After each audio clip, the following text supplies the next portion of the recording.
Você está ouvindo o podcast da campanha 2023, 12 Dias Proféticos. Que você seja abençoado por essa palavra. Eu vou falar um pouquinho hoje a respeito do caminho até a promessa. Existe um caminho a trilharmos para Deus nos entregar a promessa. Amém? Abra sua Bíblia comigo, no livro de Jó, capítulo 8. Eu vou ler na versão NVI.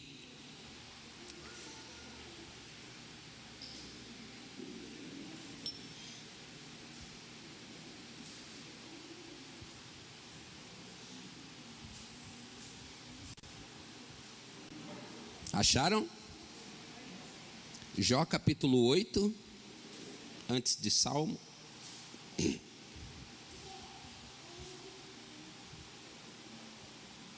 Versículos 6 e 7. Diz assim: se você for íntegro e puro, ele se levantará agora mesmo em seu favor, e o restabelecerá no lugar que por justiça cabe a você. Versículo 7. O seu começo parecerá modesto, mas o seu futuro será de grande prosperidade. Vou repetir o 7. O seu começo parecerá modesto, mas o seu futuro será de grande prosperidade. Amém? Você pode sentar. Existe um caminho para a promessa e para a gente entender um pouquinho aquilo que Deus prometeu para nós. Por que ainda não se cumpriu? Ou se já se cumpriu, existem outras coisas. Por exemplo, Deus fez uma promessa para a sua vida pessoal. Se cumpriu, ok, mas ainda falta alguma coisa. Poxa, Deus me prometeu um ministério, Deus me prometeu dons. Por que isso ainda não se cumpriu na minha vida? Ou vice-versa, né? Deus já te deu ministério, Deus já te dotou de dons, só que ainda falta vida pessoal, algumas áreas que Deus prometeu. Deus usou pessoas, Deus falou com você em sonhos, dizendo que ia te dar aquilo que você precisa, ou aquilo que você deseja, aquilo que você anseia. São promessas para a nossa vida cotidiana, para a nossa vida espiritual, não é? Ah, meu Deus, o Senhor prometeu que ia salvar meu marido, que ia salvar minha esposa. Se isso ainda não aconteceu, é porque existe um caminho para que a promessa de Deus aconteça. Escute uma coisa: Deus nunca vai nos entregar algo que nós não estamos prontos para administrar esse algo. Como assim, pastor? Deus nunca nos vai entregar algo se nós não tivermos uma estrutura para receber tal coisa. Ah, Senhor, me dá um carro, mas você não tem habilitação. Como que Ele vai te entregar o carro para te matar? Deus não é assassino, é ou não é? Ah, Deus, o Senhor não me deu um marido, eu vou procurar. Procura, só vai achar o que não presta, irmão. Se você esperar em Deus, Ele vai cumprir a promessa. Como a Rose disse aqui, Ele é fiel até o fim. Ele vai cumprir. Porém, existem caminhos a ser trilhado para que a promessa se cumpra na nossa vida. Não é assim, tá, puf, não. Se Ele quiser, Ele faz, Ele pode tudo. Mas o que Deus quer dos seus filhos? Qual é a vontade de Deus para os seus filhos? Que seus filhos sejam maduros. Para entendermos essa teologia do amigo de Jó, que chama Bildade. Bildade defendeu aqui nesse texto e no contexto a teologia da justiça. Deus é justo, e como Ele pode dar algo a uma pessoa que é injusta? Ele colocou Jó no estado de injusto, porque para ele Jó havia pecado, e como um Deus justo vai cumprir a sua justiça em uma pessoa que está num estado desse? Diga comigo assim: o pecado não é uma verdade na minha vida, ele é um estado. Ou eu estou, ou eu não estou. Deu para entender? Porque no capítulo 1 do livro de Jó, se você pegar ali todo o capítulo, começa assim, no versículo 1: havia um homem na terra de Uz, que tinha o seu nome Jó. Aí vem as características de Jó. Ele era íntegro, ele era reto, ele era temente a Deus, e ele se desviava do mal. 4 características aprovadas por Deus. Ele era inteiro, ele era justo, porque retidão significa justiça. A justiça, irmãos, ela é linear, ela não oscila, ela é reta. Não é não, e sim é sim. Está entendendo? Não tem falcatrua, mesmo que os nossos olhos contemplam a nossa justiça de hoje, né? Oscilando, dando umas cortadas de caminho, se enricando, né? Justos, ricos à custa de um povo pobre. É ou não é verdade? Aí no versículo 4 diz assim, que os filhos de Jó eram unidos. Então Jó tinha uma família unida. A Bíblia diz que o irmão mais velho, ele reunia todos os seus irmãos, né? Que eles eram em 7 homens e 3 mulheres. Convidava as mulheres para comerem juntos, e ali comiam e bebiam, uma família unida. Quantos aqui tem saudade da família unida, irmãos?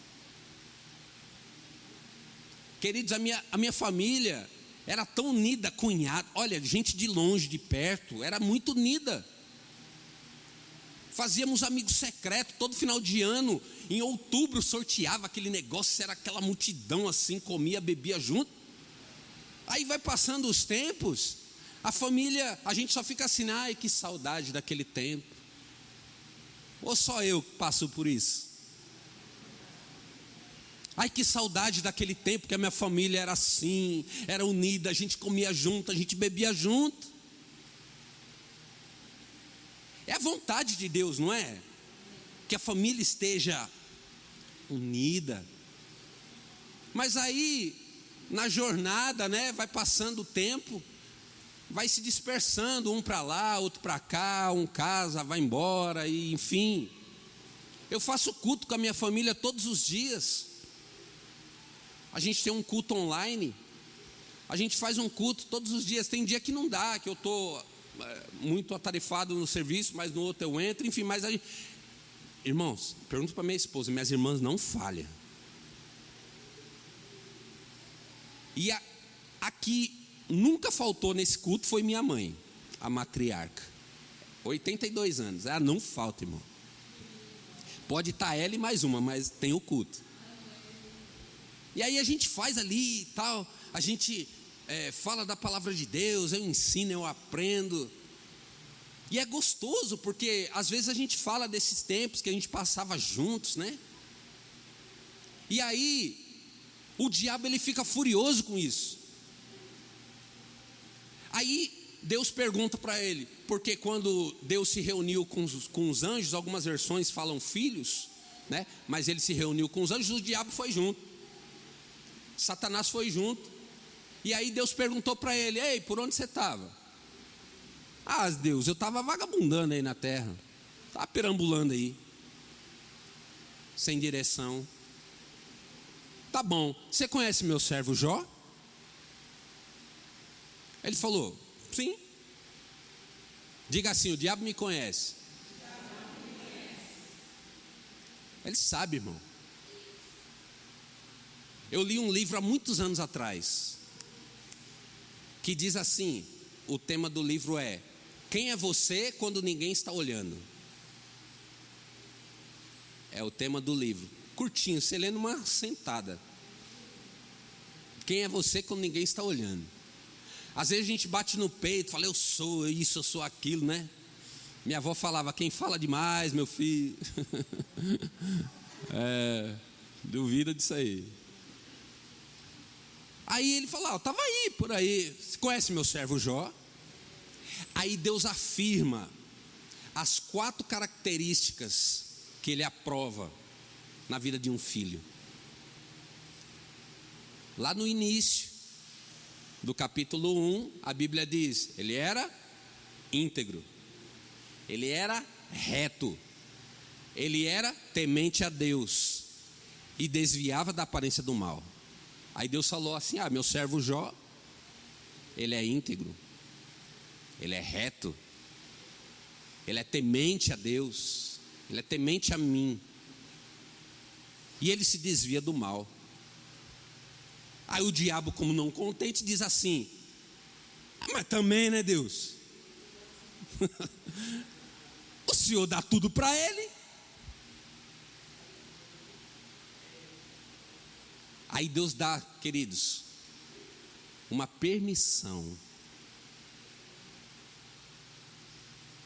Diga assim, o diabo não pode fazer nada.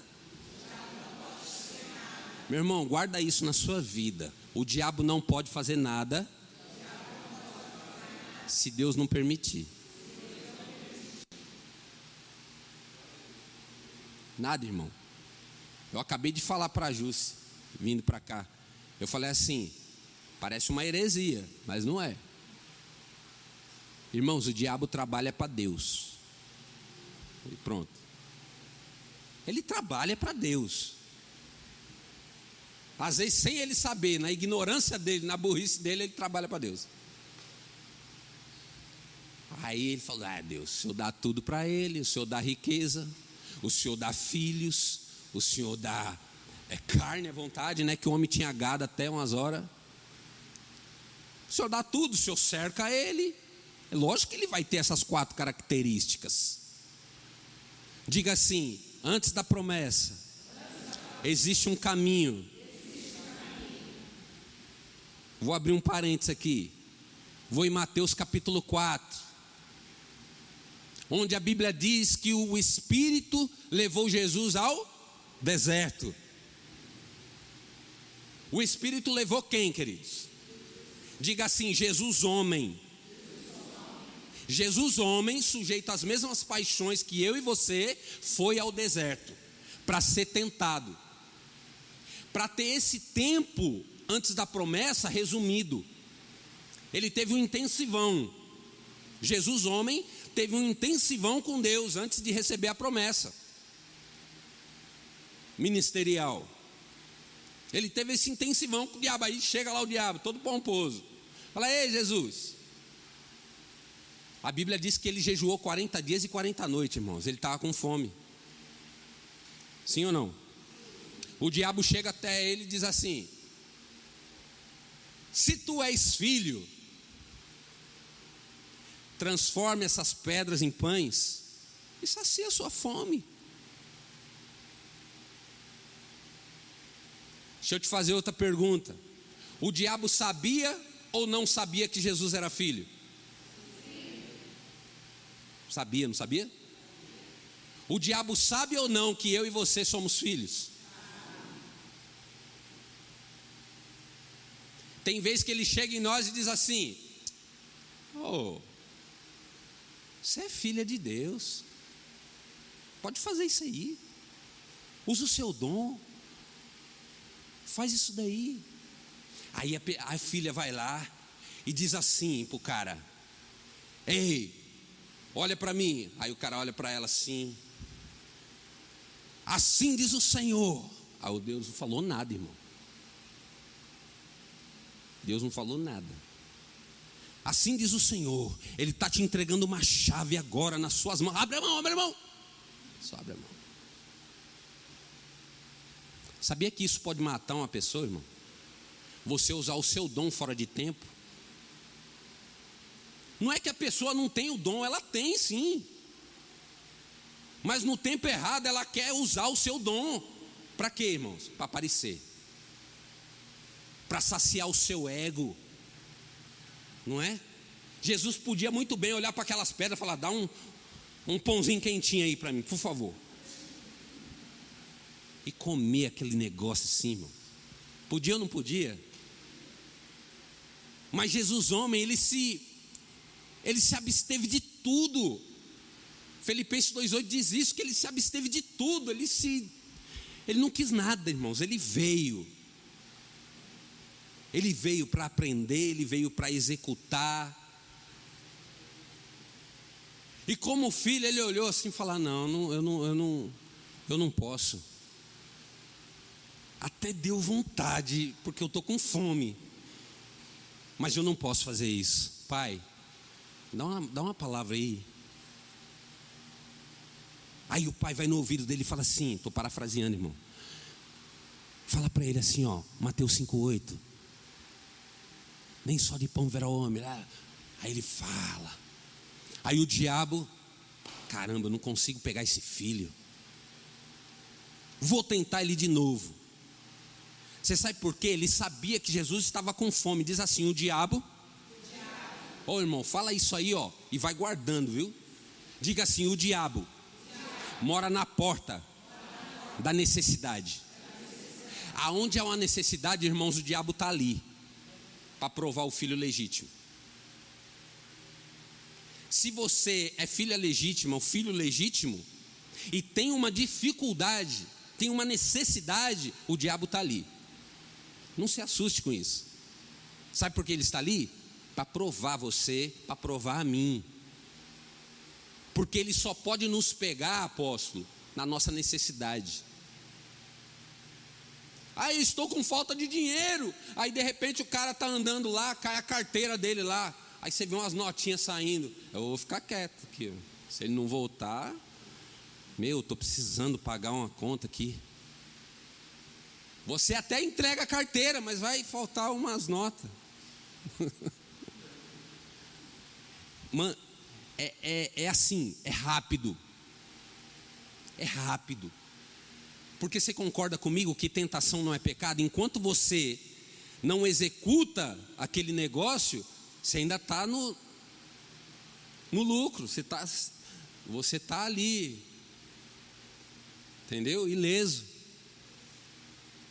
Vem os pensamentos, vem as vontades, né? Eu vou pegar porque eu estou precisando. O Senhor sabe, Deus, né? De repente foi até uma provisão do Senhor deixar essa carteira cair. Ele tem muito, né? Sofisma, o diabo é rápido, irmão. Ele começa, foi provisão, pode pegar, não vai fazer falta, ele é rico. Ele fica ali na porta da necessidade para derrubar um filho legítimo. E aí aquela pessoa que usou o seu dom fora de tempo, o diabo também mora ali. Por quê? Porque ele quer matar essa pessoa no dom. O dom não é eu e nem você que consegue, irmão, por mérito. O dom é pela graça. O dom é de graça, porque você entregou algo muito precioso para Deus. Você tomou uma atitude, deu um passo de entregar a sua vida para Deus.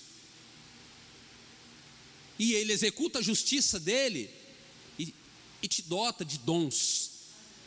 Ele te dá uma salvação e a salvação traz consigo os seus dons. Uns têm mais, outros têm menos. Um pastor tirava sarro de mim, ele falava assim: mano, você tem né? Você tem para onde correr. De repente a sua mensagem não está boa, você canta. E eu que não sei cantar. Se não tiver boa, lascou. Eu tenho que encerrar logo e é assim, irmãos. Deus te dá dons, mas para você usar no momento certo, e quando Ele manda você usar, acabou. Está entendendo? Jesus disse assim: eu não posso saciar o meu estômago com o dom que o Pai me deu. Vai chegar o momento certo para isso. Uns capítulos adiante, Jesus se depara com uma multidão faminta. Aí ele olha para o Pai e fala assim: Pai, chegou a hora de usar o meu dom. Eu te dou graças por esses pães aqui, ó. E multiplicou os dons, os pães, e saciou toda aquela fome, no momento certo. Então Jesus teve o discernimento de usar o seu dom no momento certo. Aí o diabo, não contente, levou Jesus, levou o filho à cidade santa e colocou ele lá no lugar mais alto do templo. De repente Deus te dá uma unção e te coloca em um patamar acima dos outros. Você fica acima. E aí você começa a olhar de cima as pessoas, né? Hoje eu sou pastor. Quem é você que está embaixo? Hoje eu sou líder. Quem é você para falar isso comigo?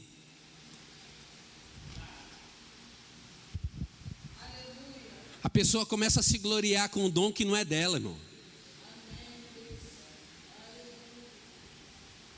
A Bíblia diz em 1 João, capítulo 2, versículo 20, que a unção do santo já está sobre nós. Isso basta.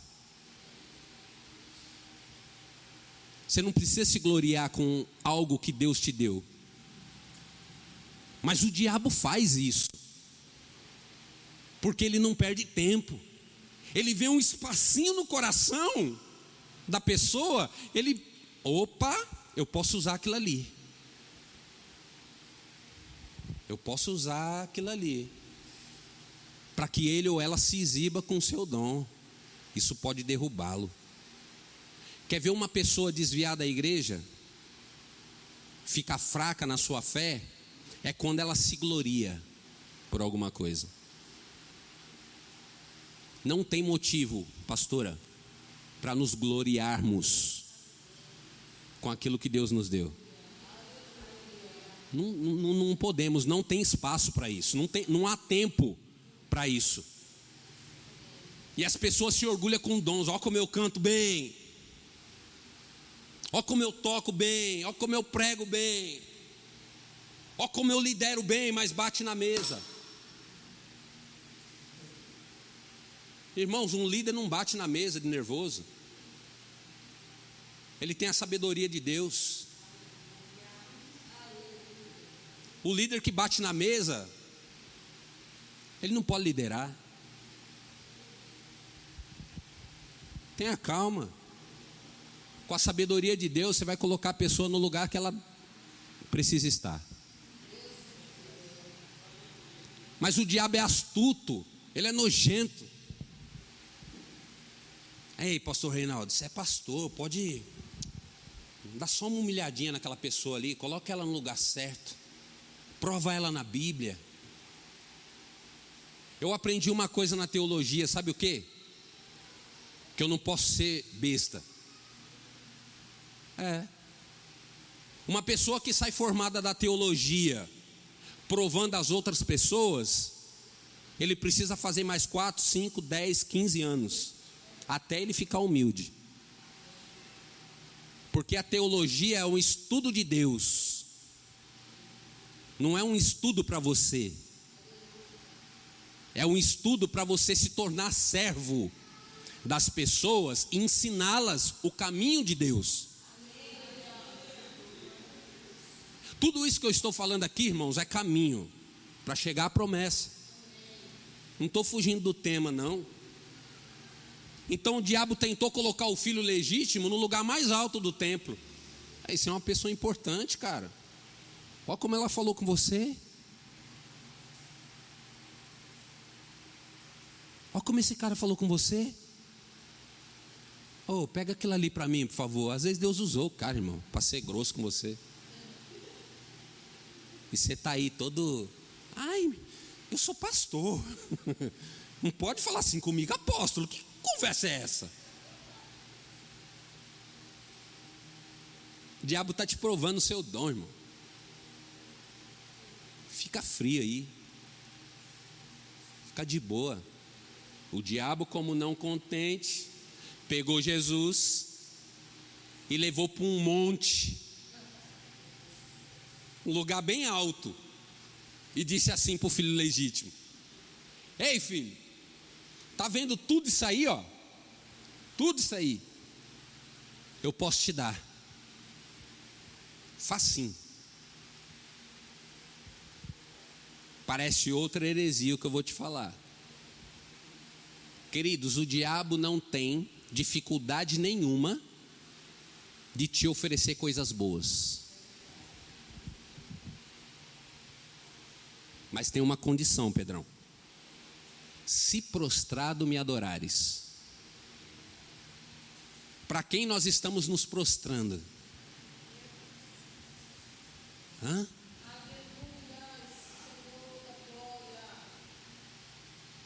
Qual é a oferenda que nós estamos nos prostrando? Para algo fácil para a nossa vida, que vai, entre aspas, nos prosperar? É para isso que nós estamos dobrando a nossa serviço? Tudo isso eu posso te dar, filho legítimo, vírgula, se prostrado me adorares. Olha o caminho, queridos, que o filho legítimo estava trilhando, até chegar no último versículo, que diz assim: e vieram os anjos e o serviram. Para que ele saísse do deserto, fosse batizado por João, batizado pelo Espírito Santo, e o processo. Jesus, homem, passou o processo que eu e você passa para chegar a um ministério, para ter dons, para trabalhar para Deus com os dons, para servir a igreja com os dons. Se você não está contente só com esse dom que você tem, busca mais. É lícito isso, é lícito.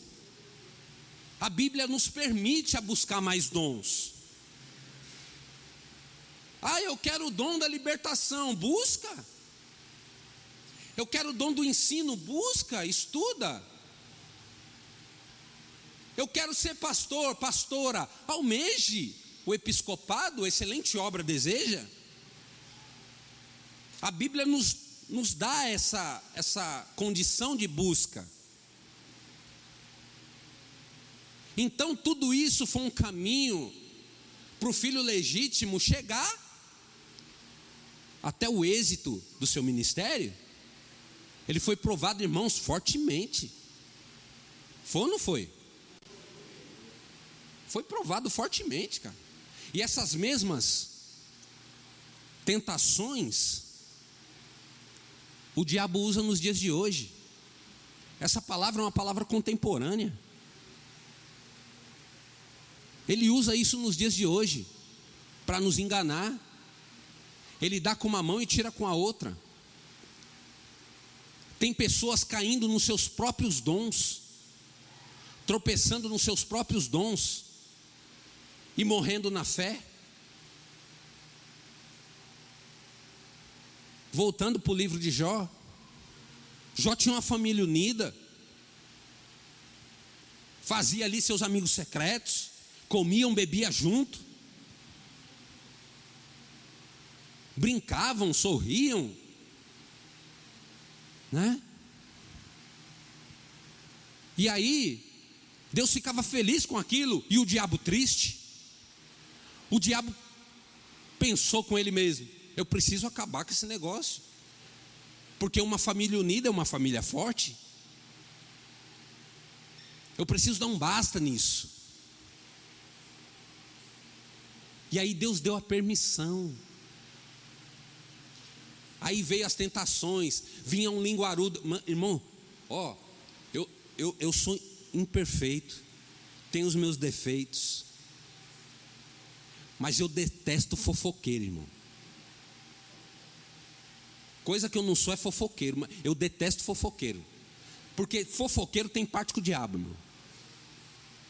Não é proveniente de Deus, não. Fofoca. Uma pessoa que é usada pela fofoca, irmão, ela está sendo usada pelo diabo para destruir algo ou alguém. Então, se o diabo te tenta na fofoca, desvia desse mal, queridos. Desvia. Porque é coisa do inferno para destruir família. É coisa do inferno. Deus ficou, sabe, alegre com aquela alegria da família, dos filhos se reunindo. Jó levantava de madrugada, consagrava. Deus, eu consagro meus filhos, se porventura eles pecarem contra ti ou blasfemarem o teu nome, eu já jejuo aqui, Senhor, eu já consagro meus filhos aqui. Jó fazia isso constantemente, a Bíblia diz. Olha o caminho. Queridos, parece filme de ficção, mas esse homem foi provado demais. Às vezes nós estamos sendo provados, às vezes está doendo, e a gente quer ajudar Deus. Falar a Deus, ó o seguinte, já que o Senhor não está fazendo nada, eu vou por aqui. É assim que nós falamos, Senhor. É assim. Ah, pastor, mas isso não sai da minha boca, mas a atitude fala. Você tentando tomar outro caminho, às vezes nós agimos assim, e aí a promessa vai se adiando, porque a gente quer tentar dar um jeitinho brasileiro na coisa, no processo.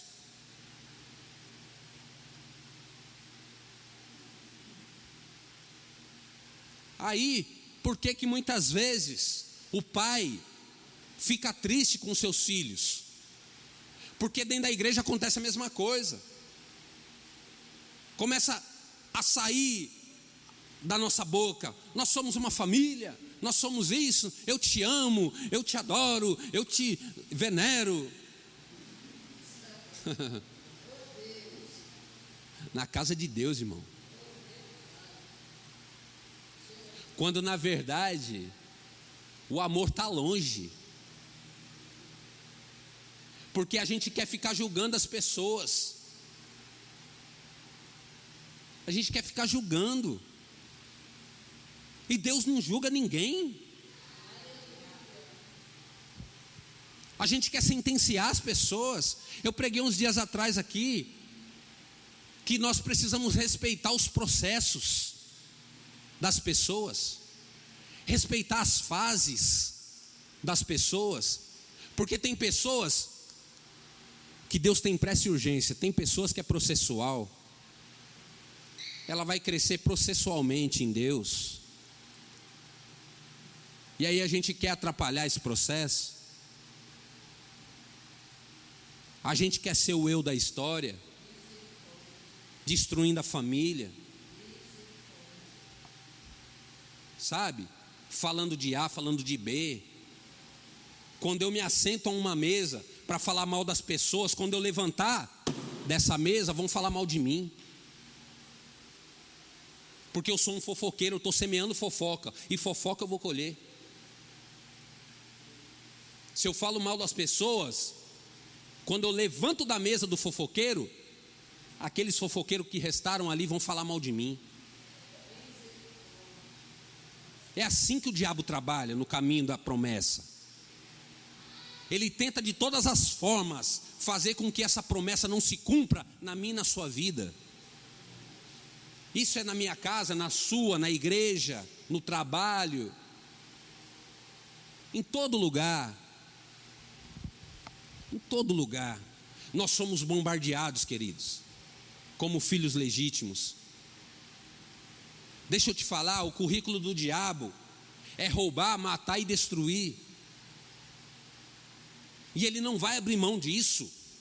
Todos os dias da nossa existência, ele vai nos tentar nisso. ele vai tentar roubar o que nós temos, ele vai tentar matar os nossos sonhos e destruir a nossa vida, a nossa salvação. Fernandinho falou aqui esses dias, Apocalipse 3:11, é a única coroa que nós temos que zelar, é a nossa salvação. Eis que venho sem demora, portanto guarde o que você tem, para que ninguém roube essa coroa. Esse ninguém é o diabo, que usa pessoas para tentar fazer com que eu e você perdamos a nossa salvação. Isso é algo muito sério. Isso de Mateus capítulo 4 me choca, quando o diabo chega, se tu és filho. Queridos, isso me dá medo, porque o diabo acompanha a mim e a sua trajetória. Ele acompanha. E quando Jó orava e jejuava pelos seus filhos, é uma alegoria aqui que eu estou fazendo. O apóstolo faz a mesma coisa e é a apóstola por nós. Nós somos filhos espirituais, queira você ou não, porque um dia eles vão prestar conta de nós. Hebreus 17, 13 e 17. E nós precisamos fazer com que o serviço deles seja um prazer e não um peso. Isso compete a nós, irmãos. Fazer com que eles não sofram pelas nossas atitudes. Chega de divisão na família. Isso parece uma eu não estou doutrinando a igreja, irmãos. Não cabe a mim isso. Quem doutrina a igreja é o anjo da igreja, não sou eu. Parece que estou bravo aqui, mas não estou. Eu sou um docinho. Eu sou legal, irmão. Eu sou um cara legal. Irmãos, mas Paulo já dizia: deixa as coisas de menino. Quando eu era menino, eu comia coisa de menino, leitinho. Não, leite. Tira o leite aí. Ainda bebo. Sabe? Algumas atitudes. Vamos parar, irmãos, de meninice, pelo amor de Jesus Cristo. Vamos ser uma família unida aí. Chega de picuinha. Chega de colocar fardo nas minhas costas que eu não possa carregar. Quem é você? Quem sou eu?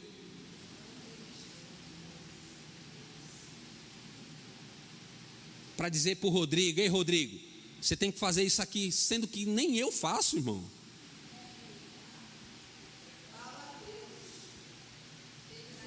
Esse negócio de faço o que eu mando, não faço o que eu faço, não cabe a nós. O filho legítimo, ele dá exemplo. Sabe por quê? Porque as suas atitudes gritam tão alto que ninguém pode ouvir a voz dele. Então falar, qualquer papagaio fala, irmão. Eu faço e aconteço. Vão fazer, irmão. Não para de falar. Não deixa que o teu dom te derrube. Não permita isso. É fácil ter esse discernimento. Eu tô nervosa com fulano. Aí levanta a mão e aleluia, aleluia. Para, irmão, baixa essa mão aí. Para de hipocrisia, irmão. Muitos falam que o velório é o lugar da hipocrisia. É mesmo. A pessoa faz 10 anos que não vê a outra, depois vai lá chorar. Chorar do quê?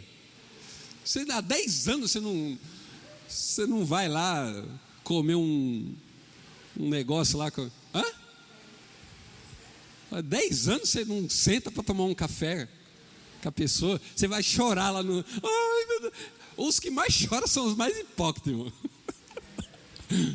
E dentro da igreja, os puritanos são os mais sem vergonha. É aquele... Nossa, está usando saia, olha. Olha a calça dessa irmã. Olha esse pastor aí Como é que chama isso aqui? Ixi, pede perdão no silêncio aí, Deus te perdoa. Aí esse pastor aí de cabelinho amarrado. Irmãos, mais sem vergonha são os mais puritanos. Aqueles vão ser um, irmãos. Vamos ser um. Uma família unida é mais forte.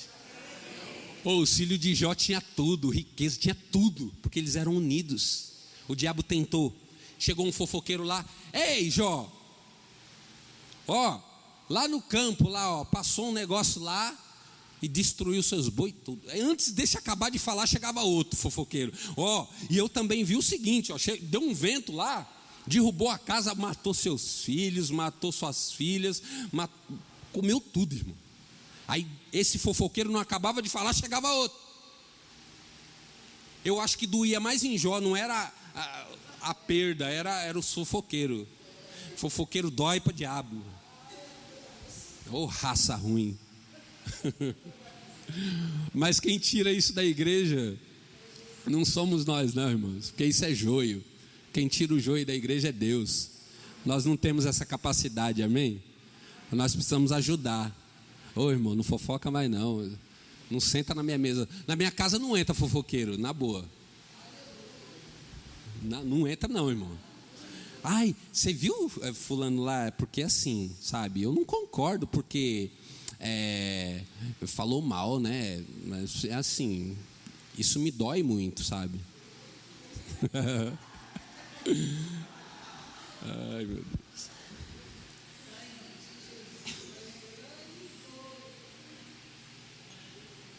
Se Deus levantou você em um dom, em um ofício, quem sou eu para falar alguma coisa? Foi Deus, irmão. Não recalcitra. Essa palavra recalcitrar significa lutar. Não luta com Deus, irmão. Você vai perder. Não luta. Quem levantou é Ele. E tem pessoas que nem Deus tem pressa e urgência. E quando Ele levanta, irmãos, Ele levanta. Agora, se não procede de Deus, não vai virar.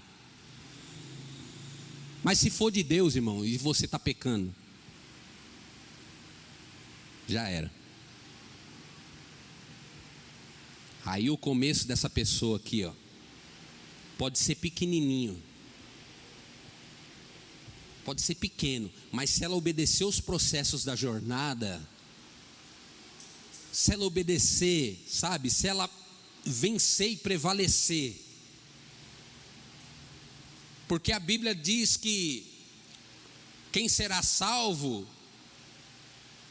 não são os pastores, não são os apóstolos, bispo, padre, coisa tal. A Bíblia diz que aquele que prevalece até o fim, aquele que persevera até o fim, esse será salvo. Diga assim: o meu título não me salva. O que vai nos salvar, meu, é ir até o fim. Estou sendo provado, está doendo, mas eu vou até o fim. Ai, falaram de mim. É porque isso é importante. Ninguém taca pedra em cachorro morto. Ninguém cutuca uma árvore que não tenha fruto. É ou não é? Se estão falando mal de você, irmãos, é porque você tem fruto. É porque você está incomodando. Vão criar maturidade. Vamos olhar para Jesus em certos momentos da nossa vida e falar assim: Jesus, é só o Senhor mesmo na minha vida, porque eu estou com vontade de bater. O Rodrigo me falou ontem: pastor, se aquele cara, desculpa aí, mano, se aquele cara encostar no apóstolo, eu podia bater nele, ele não vai encostar, Rodrigo. Não, mas se porventura ele encostasse no apóstolo, ele não ia encostar, Rodrigo. Eu podia dar ele não ia encostar, Rodrigo.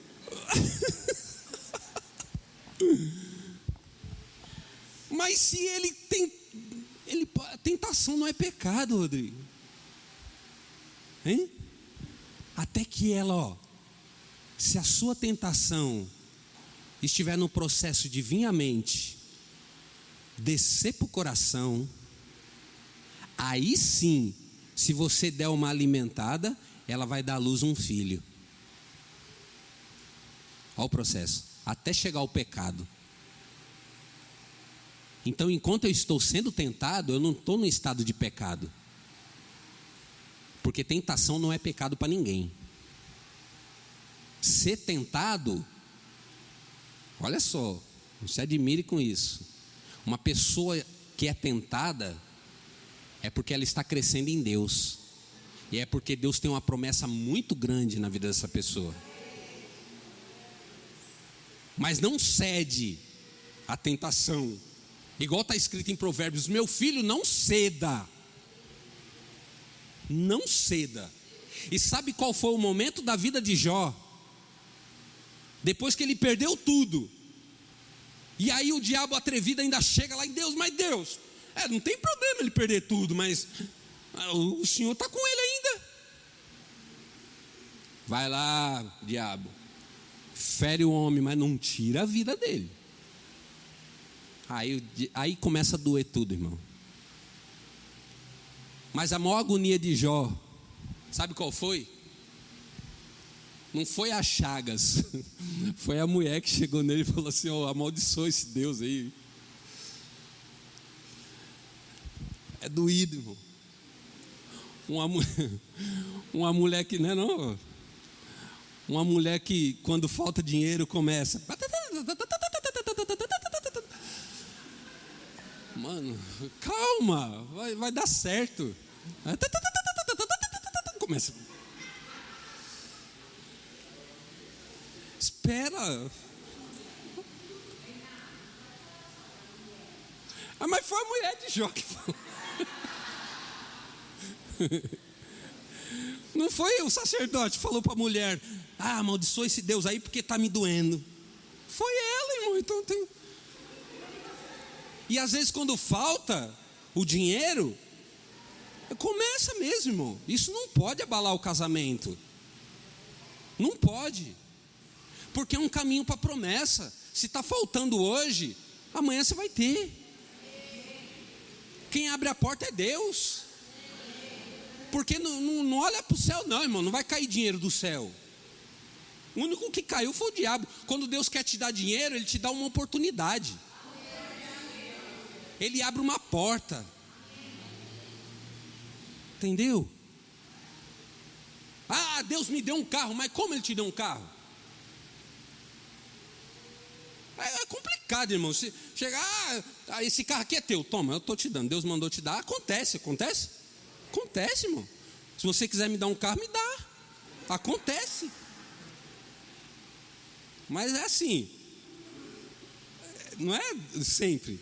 Você está entendendo? Você tem que trabalhar para ter um carro. Deus abre a porta, irmão. E aí esse cara começou a doer. A mulher amaldiçoou ele. Amaldiçoou esse Deus e morre. Aí imagino que ele cantou aquela música: Deus me deu, Deus tomou, bendito seja o nome do Senhor. A Ele a honra. Que mais? E o louvor. Não é? Acontece isso. Vamos pôr a cabeça no lugar quando estiver difícil. Vamos pôr a cabeça no lugar. E aí esse cara aí, Bildade, usou a teologia da justiça. Ele estava errado quando ele disse para Jó, exceto colocar Jó como um pecador. Aliás, num estado de pecado. Mas o certo ele estava, mas o resto ele estava certo. Aguenta firme. Deus está no céu, olhando tudo. Deus está vendo o seu estado. Mas nas entrelinhas ele estava dizendo: sai desse estado do pecado, cara. O que você fez para acontecer essas coisas todas com você?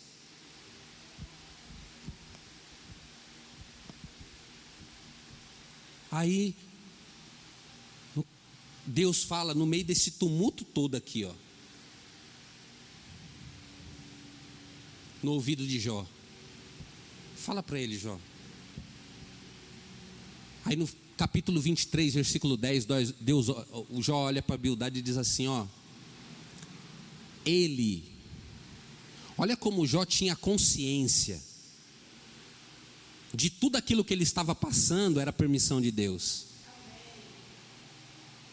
Capítulo 23, versículo 10 de Jó, ele diz assim: ele conhece o caminho por onde eu ando, e quando ele me coloca à prova, eu aparecerei como ouro. Ele tinha consciência de que era Deus, por isso que em nenhum momento ele blasfemou o nome de Deus. Se eu sou íntegro, se eu sou reto, se eu sou temente a Deus, se eu me desvio do mal, não existe brecha para que o pecado tenha força na minha vida. Então só pode ser Ele. Então Ele conhece o caminho por onde eu ando, e quando Ele me coloca à prova, eu vou aparecer como ouro. Tudo isso que eu perdi, Deus vai restituir na minha vida. E sabe quando Deus vai falar com Jó de novo? Só no capítulo 38. Que Deus chega na vida de Jó e diz assim: Jó, cinge seus lombos. Sabe o que significa? Às vezes me dá agonia, eu quero falar tão rápido. Sabe o que significa cingir os lombos? Se prepara para uma viagem comigo. Eu tenho que falar rápido, negócio de viagem. Meu Deus do céu. É só minha esposa e Dilma para gostar de viajar, irmão. Meu Deus. Vai gostar. Ó, cinge seus lombos. Vamos fazer uma viagem comigo, Jó. Quando eu criei o céu, você estava onde?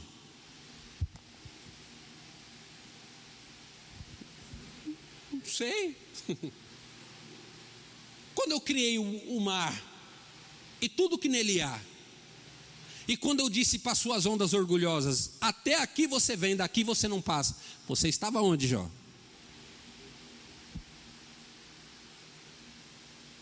Não sei. Em nenhum momento Jó tentou debater com o mestre, com o que fez todas as coisas, com o Criador. Ele falou: não sei. Mas se Jó, irmãos, era íntegro, era reto, por que Deus fez essas perguntas para ele? Em algum momento Jó errou diante dos seus amigos? No capítulo 10, versículo 3 em diante, você vai ver que Jó falou: os seus olhos não estão contemplando o que eu estou passando? Ou seja, você não está vendo, Deus, o que eu estou passando? Ô apóstolo, você fala esses princípios para mim, mas você não está vendo o que eu estou passando, cara? A mesma coisa. Mesma coisa, irmãos.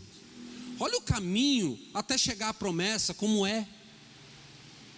Como são cheios de pedras, dificuldades, pessoas que entram, pessoas que saem da nossa vida.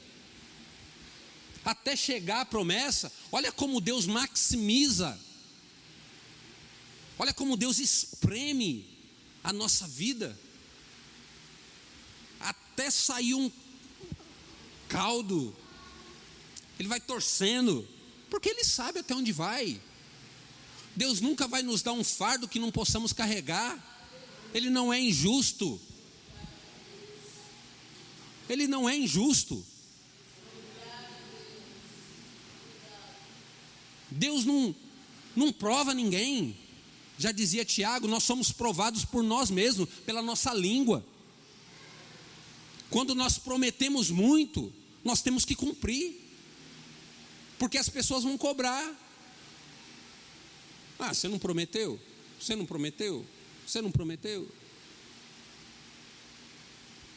Eu acho que a pessoa que peca menos aqui na igreja é a Júlia, irmão. O menino que não fala, ela não fala não, irmão.